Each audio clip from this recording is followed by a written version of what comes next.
আসসালামু আলাইকুম সম্মানিত ভিউয়ার্স, আশা করি সবাই ভালো আছেন। তো প্রবাসী মোখলেস ভাইয়ের বাসায় আমরা কাজ করতেছি। তো এখানে আমাদের মালামালগুলো আনা আছে।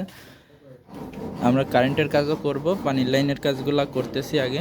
তো এটা অ্যাটাচ বাথরুম, ঠিক আছে। এটা একটা রুমের সাথে, দেখুন অনেক বড় একটা রুম। এই রুমের সাথে এখানে একটা অ্যাটাচ বাথরুম আছে। আজকের আমরা থ্রেড পাইপের কাজগুলো করব। আমরা 4 ইঞ্চির কাজগুলো করেছিলাম, তো এখন থ্রেড পাইপের কাজগুলো করব। দেখুন এখানে সব ফিটিংসের মালামালগুলা সব আছে। তো আজকের আমরা এখানে গ্রুপ কাটলাম। তো কি কি দিচ্ছি এই বাথরুমে আপনাদের একটু দেখাই।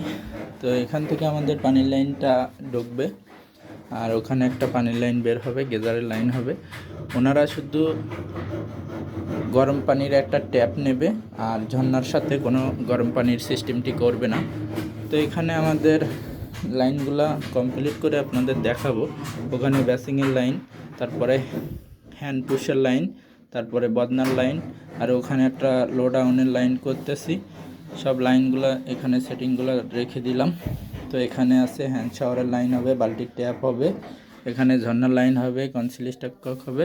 মূলত আজকের আমরা এই কাজগুলো করতেছি, থ্রেড পাইপের কাজগুলো। এগুলো ফিটিং করে কমপ্লিট করে আপনাদের দেখাবো। আর এটা ফ্লোর থেকে আমরা 12 ইঞ্চি ওপরে দিয়েছি, ঠিক আছে। ফ্লোরে পেনবাটি বসিয়ে ঢালাই দেব। এই ফ্লোর থেকে 12 ইঞ্চি ওপরে আমাদের ট্যাপের লাইন করেছি।